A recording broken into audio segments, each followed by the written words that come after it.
At ayan mga ka-crypto, pag-usapan naman po natin dito ang isang napakahalagang yugto sa long-term structure ni XRP. Matapos po itong bigyang pansin ng kilalang crypto analyst dito na si Cleo Smith. Ayan.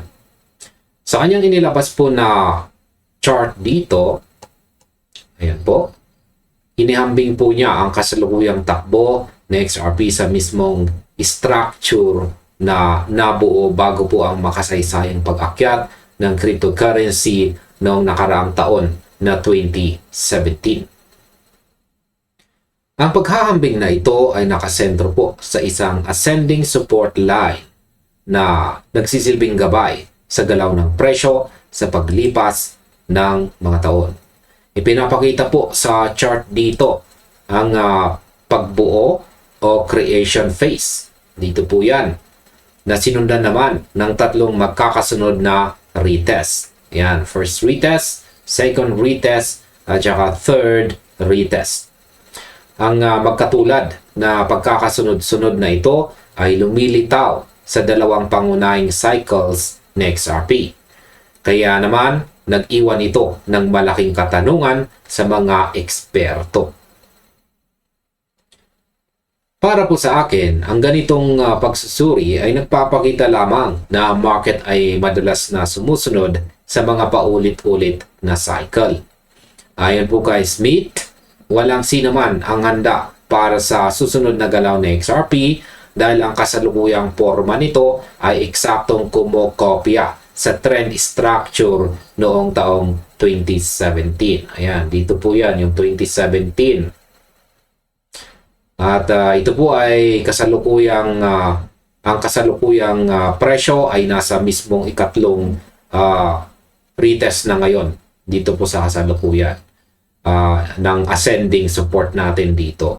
Yan po yung kulay itim na pataas na linya. Ngayon ay paano ba naganap ang mga nakaraang retest sa unang cycle?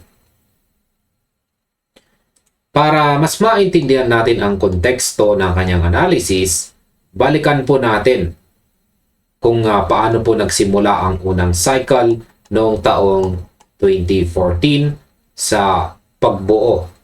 Yan sa sa pagbuo ng ascending support nito.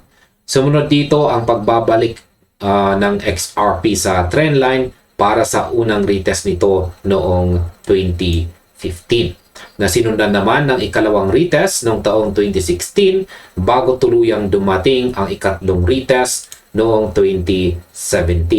Ayan, dito po yan. Yung third retest, dito na po yung 2017.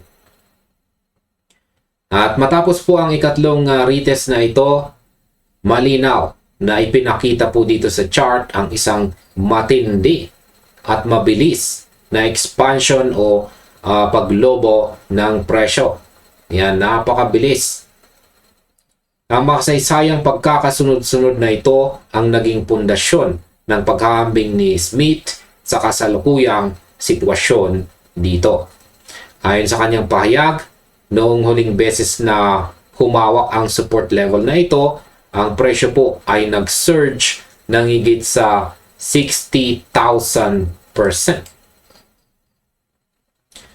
Sa aking pananaw, bagamat ang nakaraan ay hindi po laging direktang nauulit sa eksaktong paraan, ang pagkakaroon ng ganitong klasing malakas na historical baseline ay nagbibigay po ng dahilan sa mga investors upang pag-aralan ng mabuti ang mga technical sinyalis na ito sa kasalukuyan.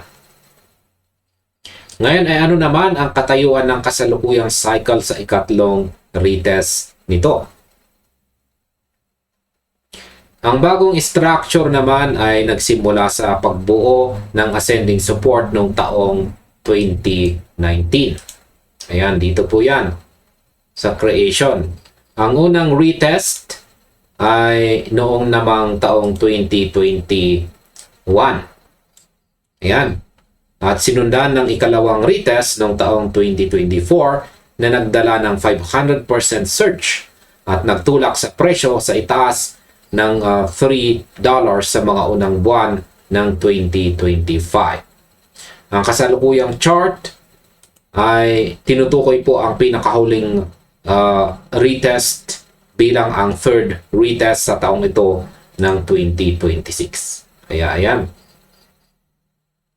Dahil dito ang kasalukuyang cycle ay nasa eksaktong parehong structural stage ng taong 2017 expansion.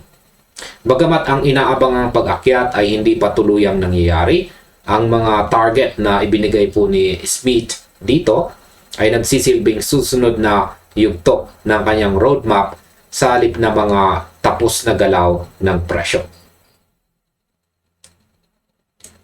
Sa kasalukuyan, sa XRP po ay lumiligid sa paligid po ng $1.31 matapos po ang mabilis na pag-recover kasunod ng naganap na White House Summit nitong August 19. Ang kamakailan din na pagbaba sa 0.9884 ay nagdala po sa presyo sa ibaba ng paunang 1.10 dollar target ni Smith bago tuluyang nag-surge pa itaas. Ano naman ang mga roadmap at ang mga susunod na price target para kay XRP? Ang inilatag po na roadmap ni Clay Smith ay nagsisimula po sa $1.10. Ayan, $1.10 at sinundan po ng 0.97 kung saan ang mga unang antas na ito ay nagsilbing mahalagang gabay habang sa XRP ay kalmadong nakikipag-trade malapit po sa $1.31. Ang isa pong galaw patungo sa $1.80 ang magiging unang malaking upside objective sa buong roadmap na ito. Pagkatapos nito, kinakailangang maabot po ng XRP ang $2.70 at ang $3.20 bago po tuluyang silipin ang mas mataas na target na $6.50. At syempre, ang pinakamataas na target na $13.